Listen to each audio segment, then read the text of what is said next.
지구촌은 나의 목장이다 라고 외치시면서 미주 최대 한인교회인 동양선교교회를 이룬 임동선 목사님이 만난 하나님, 한번 만나보세요. 성령 충만 없이 능력 있는 목회자가 된다는 것은 어불성설이다. 영역은 끊임없는 기도 생활과 성경을 읽는 데서 이루어진다. 주의 종은 그 누구라도 감히 넘보지 못할 영역을 쌓아야 한다. 신학교 졸업을 앞두고 내 기도 제목은 하나님의 능력을 유감없이 드러내는 목회자가 되게 해달라는 것이었다. 한 학기만 있으면 졸업을 하기에 더 많은 기도가 필요했다. 그래서 기숙사에서 함께 사는 신학생들과 기도하러 먼 길을 떠나기로 의논했다. 마지막 학기인데 우리 서울을 훌쩍 떠나보자고. 좋지, 좋은 추억이 될 거야. 기왕 마음먹고 떠나는 것 큰 불을 받고 돌아와야 해. 성령의 불 말일세. 성령의 불을 뜨끈뜨끈하게 받고 오자고. 의기투합해 강원도 오대산으로 향했다. 상원사로 올라갔다. 우리가 스님에게 상원사를 방문한 이유를 설명하자 그는 스스럼 없이 허락했다. 기도하는데 기독교, 불교를 가릴 필요가 있습니까? 암자를 내어드릴 테니 기도에 정진하십시오. 그런데 공량은 어떻게 해결하시렵니까? 우리 절에서 준비해야겠지요? 식사는 걱정 안 하셔도 됩니다. 우리는 금식하면서 기도하려고 합니다. 스님은 눈을 가늘게 떴다. 어려운 도량을 결행하시는군요. 그러나 젊을 때는 매우 필요한 것이지요. 부디 성공하십시오. 금식 기도를 시작한 지 3일이 되던 때가 제일 어려웠다. 견디기 힘든 배고픔의 고통이 뒤따랐다. 그러나 이를 악물고 참으면서 6일째가 되자 마귀의 속삭임이 들려왔다. 다 부질없는 짓이야. 괜한 고생하지 말고 하산해. 목사가 되면 금식 기도할 일이 많을 텐데 왜 미리 사서 이 고생을 하고 야단이야? 마귀의 유혹은 집요했다. 내 눈동자는 계속 선반을 향했다. 선반 위에는 집사님들이 산기도를 하러 간다는 소리를 듣고 비상식량으로 챙겨준 미숫가루가 있었다. 꼭 죽을 것 같은데 지금 저것이 필요한 게 아닌가? 나의 발은 어느새 선반으로 향했고 손은 나도 모르는 사이에 미숫가루 봉지 속으로 들어가고 말았다. 밖에서 기도하고 있는 기도 동지들에게 들키기 전에 재빨리 미숫가루를 수저로 떠서 입에 넣고 말았다. 구수한 냄새가 강렬하게 코 속으로 스며드는 것이, 그것은 바로 이스라엘 백성들이 광야에서 먹었다는 꿀 섞인 과자인 만나 같다는 생각이 들었다. 그런데 곧바로 금식의 서원을 헌신짝처럼 저버리고 말았다는 생각이 미치자 울컥 슬픔이 온몸을 감쌌다. 그 기분은 하와가 선악과를 따먹은 후에 느꼈을 그런 낭패감이었다. 내가 이렇게 나약한 인간이었던가? 갈대처럼 나약한 못난 인간 같으니라고. 너무도 허망하여 울면서 가슴을 쥐어뜯었다. 오 주님, 나를 용납하소서. 저는 나약한 죄인입니다. 그때였다. 너만 나약한 것이 아니다. 모든 인간이 하나같이 나약한 존재다. 그 생각이 머리를 때릴 때 나도 모르게 훅 하는 뜨거운 기운이 밀려오면서 기쁨이 샘솟았다. 예수님만이 참 구주이심을 믿게 되자 기도가 더 간절하게 터져나왔다. 성령 받는 비결은 첫째는 말씀 충만이요, 둘째는 철저한 회개 기도요, 셋째는 간절한 기도라는 것을 깨달았다. 그날 저녁이었다. 방에 들어와 연약한 내게 성령의 능력을 부어주시라고 더욱 힘써서 기도하는데 온 방에 불이 가득하더니 그 불이 힘있게 움직이며 돌아다니는 것이다. 마치 석유통을 쏟아붓고 활활 불타는 광경이었다. 나는 불 속에 있었지만 옷도 타지 않고 살도 데이지 않았다. 지금도 그때의 황홀한 불체험을 잊을 수 없다. 놀라운 성령 체험을 한 후 하산하여 나는 이성복 목사님을 따라 강원도 순회 전도를 하게 되었다. 여름 날씨에 온종일 돌아다니며 전도했더니 몸이 솜처럼 부풀어 올라 일찍 쉬려고 자리를 펴고 누웠다. 그런데 자리에 눕자마자 내 몸이 둥실둥실 떠서 공중으로 올라가는 게 아닌가? 환상이라고도 할 것 없이 의식이 너무나 또렷했다. 내 몸은 계속 하늘로 떠올라갔다. 그렇게 정신없이 하늘로 올라가다가 알지 못하는 곳에 닿게 되었다. 천사들이 보였다. 내가 어리둥절해서 눈을 둥그렇게 뜨고 사방을 둘러보고 있는데 천사가 가까이 다가와 오른쪽을 보시오 하고 말했다. 처음 보는 천국이었지만 아름답기 이를 데 없는 도성이었다. 정신없이 넋을 잃고 천국을 바라보다가 나는 깨어났다. 이 환상은 내 신앙생활이 분명해지는 전환점이 되었다. 어떤 유혹이 닥쳐와도 내가 본 이 천국만 회상하면 도저히 죄를 지을 수 없었다. 나에게는 네 분의 형님이 계셨고 우리 가정은 불교와 유교의 학자 가정이었다. 그런데 넷째 형님 임수열 전도사만 예수를 믿었는데 형님은 신앙뿐 아니라 애국 사상이 넘쳐 흘렀고 인격은 고매하여 그의 정신과 사상은 위대했다. 그래서 나는 형님의 종교인 기독교에 큰 호감을 갖게 되었다. 나는 20대 젊은 몸으로 조국이 일본에게 짓밟혀 있을 때 만주벌판에서도 항일전쟁에 참가했다. 광복을 맞은 나는 기쁨을 감추지 못했다. 그러나 김구, 이승만 타도를 반대하다가 해방 이듬해인 1946년 투옥되어 사형 선고를 받고 말았다. 내일 아침이면 사형 집행을 한다는 것이다. 23살 나이에 동족의 손에 죽게 되는 것이 억울했다. 내 생애 처음으로 하나님을 찾게 되었다. 나는 예수 믿는 형님과 형수님의 전도를 받았었지만 예수를 믿지는 않았는데 다급하게 되니 별 수 없이 무릎을 꿇고 기도드렸다. 하나님, 만일 하나님이 계시다면 여기서 나를 살려주십시오. 저를 살려주신다면 우리 형님같이 신학을 공부해서 하나님을 위해 일하겠습니다. 애끓는 기도를 드리는데 나에게 이상한 세 마디의 음성이 들려왔다. 안심하라. 죽지 않는다. 너는 나의 일꾼이 될 것이다. 평안이 찾아왔다. 만일 죽는다면 그날이 마지막 날 밤이었다. 그러나 죽지 않는다는 계시와 응답을 받은 나는 단잠을 이룰 수 있었다. 아침에 군인 2명이 와서 나를 끌고 가더니 트럭에 태웠다. 나는 사형장으로 가는 것이 아닌가 하고 살폈다. 그런데 트럭은 평양으로 달렸다. 평양에 도착하자 숭실대학 자리인 공산당 본부 4층 꼭대기에 있는 김일성 방으로 나를 데려갔다. 그곳에는 내가 아는 훌륭한 애국자 박성환 씨가 있었다. 그가 김일성에게 나를 대변해 주었다.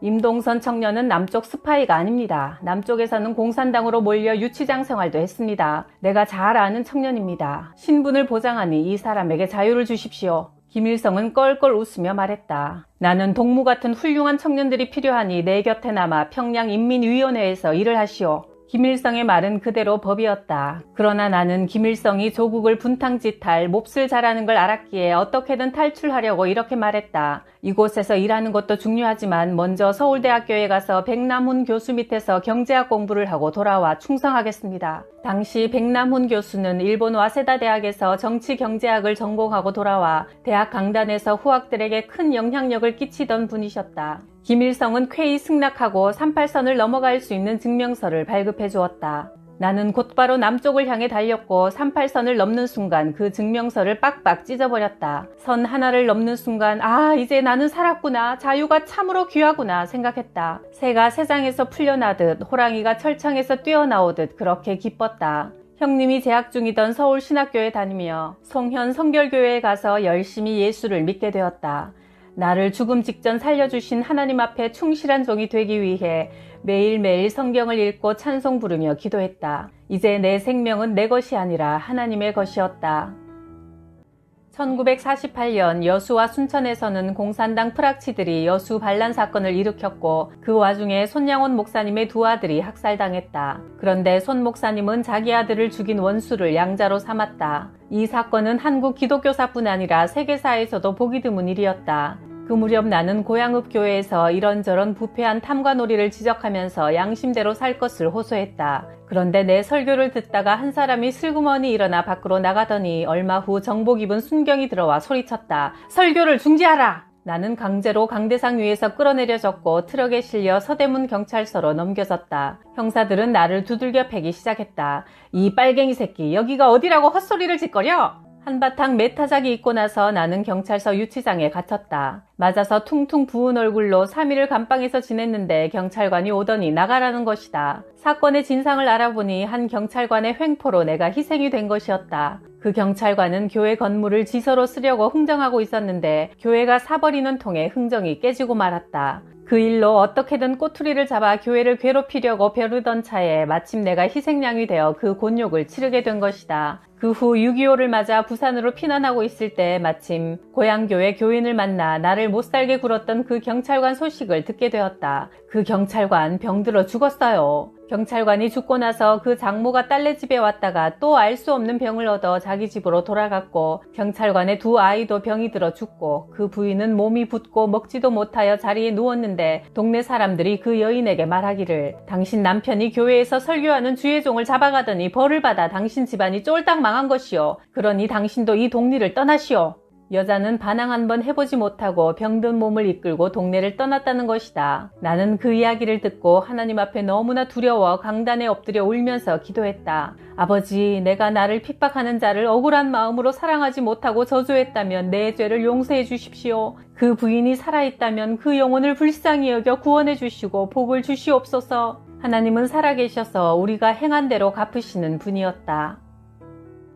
미국 군목학교에서 5개월간 있는 동안 제1침례교회에 출석했다. 그곳에서 정말 주를 위해 헌신하는 믿음의 여인을 만났다. 50세의 미세스 캐로는 주일이면 오갈 데 없는 유학생들을 자기 집으로 초청하여 저녁 식사를 대접하곤 했다. 주로 아시아 학생들이다 보니 일본 유학생들도 많았다. 우리 남편은 2차 세계대전 당시 일본 군인에 의해 전사했습니다. 저기 사진 속에 소령 모자를 쓴 이가 생전의 제 남편입니다. 그 말을 할 때 일본 학생들의 얼굴에 당황하는 모습이 역력했다. 한 학생이 허둥대며 사과했다.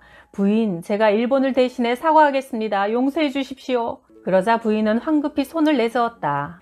아닙니다. 불행한 전쟁이 문제일 뿐이지요. 미안해할 것 없습니다. 절대 그런 생각하지 마세요. 예수를 믿는 자들은 다 한 가족일 뿐입니다. 그녀는 일본인이라 하여 적대감을 갖지 않았고 일본 학생들을 기꺼이 집으로 초청해 저녁을 먹였다. 그때 나는 바로 저것이 그리스도의 사랑이구나 하고 느껴 큰 감동을 받았다. 1959년 공군 군목으로 있을 때 공군 업무 창립 기념 예배를 여의도 공군본부 군인교회에서 드리게 되었다. 창립 예배 때는 이승만 대통령도 참석했다. 주일 아침 교회는 입추의 여지 없이 초만원을 이루었다. 대통령 내외부는 강대상 맨 앞자리에 자리를 마련했다. 이윽고 대통령이 참석한 가운데 예배가 시작되었다. 설교 시간에 나는 이사야 6장 1절에서 11절을 본문으로 부름받은 이사야라는 제목의 설교를 시작했다. 나라를 사랑하는 예언자 이사야는 우시아 왕이 죽은 후 분단된 조국과 혼란한 사회와 북방의 강국 아수르의 침입으로부터 위기의식을 안고 하나님의 성전에 들어가 기도하다가 하나님의 빛 앞에서 자기의 부족함을 발견했습니다. 이사야는 화로다 나여 망하게 되었도다. 나는 입술이 부정한 사람이다 하고 자기 죄를 자백할 때 천사가 숯불로 이사야의 입술을 지진 후에 네 악이 사해졌고 네 죄가 용서받았다는 하나님의 음성을 듣게 됩니다. 이와 같이 성결의 은혜를 받은 이사야는 거리로 뛰쳐나와 백성의 회개운동을 전개하여 민족과 국가를 위기에서 건져낸 것입니다. 오늘 우리 대한민국도 이스라엘의 처지와 같습니다. 저들이 아브라함을 조상으로 가진 단일 민족이었듯이 우리도 단일 민족이었으나 국가는 남과 북 두 개로 나라가 분단되었으며 북쪽에는 중공군과 소비에트 연방이 자기들의 야망을 채우기 위해 호시탐탐 노리는 이때 우리가 해야 할 일이 무엇이겠습니까? 나는 이때 이승만 대통령 내외분을 가리키면서 말을 이어갔다. 이사야가 먼저 회개함으로 파탄에 빠진 국가를 건져내었듯이 저 경무대에서부터 철저한 회개가 있어야만 이 나라에 하나님이 복이 임하고 살 길이 열릴 것입니다. 그때였다. 이승만 대통령의 얼굴에 경련이 일었다. 예배를 마치고 나서 나는 나가는 분들에게 인사를 하기 위해 교회 입구로 가서 섰다. 대통령께서 비틀거리며 출구로 나오셨다. 그러더니 내 손을 꼭 쥐시는 것이다. 임 목사, 내가 오늘 모처럼 만에 좋은 설교를 들었소이다. 부디 오늘 같은 그 설교를 방방곡곡에 다니면서 외쳐주시오. 역시 큰 사람이구나. 대통령이 된 사람은 뭔가 달라도 달라. 대통령이 나가고 나자 나를 아끼던 사람들은 그제야 안도의 숨을 내쉬었다. 내가 대통령을 겁도 없이 손가락으로 가리키면서 회개하라고 외칠 때 그들은 오한을 느꼈다고 한다. 젊은 목사 한 사람 희생되겠구나. 구약의 예언자들 중에는 목숨을 내놓고 직언하다가 죽은 이도 있었다. 내 소망도 바로 그런 것이었다. 목사가 되어서는 첫째 설교 준비, 둘째 이사 준비, 셋째 죽을 준비, 이 세 가지를 준비해야 한다고 하지 않았던가. 내가 사천 비행단에서 군목으로 근무할 때 우리 가족은 다 찌그러져가는 초가집 단칸방에서 생활하고 있었다. 이듬해 봄이 오자 우리 가족에게 새로 지은 부단장 관사로 이사를 하라는 것이다. 임 목사님, 주택이 없어 고생한다는 말을 듣고 참모회의에서 부단장 관사를 드리기로 결정했습니다. 속히 그곳으로 이사하셔서 사시기 바랍니다. 그런데 그 관사는 귀신이 나온다고 하여 누구도 살기를 피하는 흉가였다. 그런 곳을 김중령은 나에게 선심이나 쓰는 것처럼 주겠다고 했다. 그 집터는 구한말 사형을 집행하던 곳으로 마을의 흉악범을 그곳으로 끌고 와 목을 베었다. 공군에서는 그 터 위에 집을 지어 고급 장교들을 살게 했는데 터가 세고 흉가라는 소문이 자자했다. 처음 들어와 산 이는 독실한 불교 신자인 이중령과 윤중령 두 가족이었다. 그런데 이중령이 비행 훈련을 하다가 사고로 세상을 떠나더니 옆집의 윤중령 동생도 비행 장교관으로 생도에게 비행 훈련을 시키다가 비행기가 추락하는 바람에 깔려 죽는 사고가 일어났다. 사고가 잇따르자 무섭다고 이사를 가버리는 통에 집이 비게 된 것이다. 어떤 장교도 그 흉가에 들어가 살기를 원하지 않자 참모회의에서는 그러면 군목이 들어가 살라는 것이다. 내가 아내에게 말했다. 여보, 하나님이 우리에게 주시는 큰 선물인 줄 알고 그곳으로 이사를 갑시다. 그 집은 넓고 쾌적했다. 방이 3개나 되는 새 집이었다. 뜰이 얼마나 넓은지 봄이면 채소를 심을 수 있어 양식 걱정은 안 해도 될 것 같았다. 분에 넘치는 호화주택이었다. 그런데 그 집에 이사한 날 저녁에 가정예배를 드리는데 아들 승광이가 벽을 가리키며 소리쳤다. 엄마, 저 시퍼런 게 뭐예요? 그러더니 고개를 좌우로 돌리면서 계속 소리쳤다. 엄마, 저거 안 보여? 저 시퍼런 거. 나도 그 말에는 온몸에 소름이 돋았다. 확실히 이 집이 흉가로구나. 마귀가 역사하는구나. 나는 가족들과 함께 힘차게 찬송을 불렀다. 내 주는 강한 성이요 등을 힘차게 부르고 마귀가 떠나가도록 소리 높여 기도했다. 그러자 하나님께서 주시는 평화가 우리 가정에 고요히 임하는 것을 느낄 수 있었다. 이튿날 새벽, 관사 가까이 있는 장로교회로 가서 새벽 기도를 드리고 나오는데 목사님의 사모님이 달려와 안부를 물었다. 목사님, 어젯밤 댁에 아무 일도 없었나요? 전날 저녁에 있었던 일을 소상하게 들려주자 사모님은 자기가 본 환상을 이야기했다. 어제 저녁에 말이에요. 교회에서 제가 기도를 하는데 목사님이 이사간 관사에 파란 옷을 입은 수많은 색시 귀신들이 밤새도록 들락날락 하는 게 보였어요. 내가 보기엔 그 집에 마귀 역사가 클 것 같으니 목사님 기도 많이 하셔야 해요. 기도 앞에는 천하의 마귀도 힘을 못 쓰니 임 목사님 기도 많이 하시라고 하나님이 주신 집인가 봐요. 그 집으로 이사간 후로는 가정예배를 충실히 드렸고 찬송과 기도도 많이 했다. 그렇게 흉가라고 남들이 무서워하는 집으로 이사가서 나는 둘째 딸을 선물로 받았고 대위로 승진했으며 서울 공군본부 군목실장으로 영전되어 다시 서울로 올라갈 때까지 그 집에서 만 3년을 평안하게 잘 살았다. 6.25 전쟁이 한창일 때 나는 낙동강을 건너 부산으로 가려고 했다. 안 됩니다. 지금 수심이 깊어 배가 아니고는 건너기 힘듭니다. 사람들은 말렸지만 헤엄을 쳐서라도 건너가야 했다. 강은 황하가 되어 무섭게 굽이쳐 흐르는데 흡사 바다와 같았다. 한 손으로는 헤엄을 치고 한 손으로 성경을 쥐고 있는 것은 무리였다. 위기에 처하자 내 입에서 기도가 터져 나왔다. 주님, 이 강을 무사히 건널 수 있게 하옵소서. 여호와 하나님은 도도히 흐르는 홍해도 멈추게 하시고 마른 땅으로 만드셔서 이스라엘 백성이 그 바다를 육지같이 건너게 하지 않으셨습니까?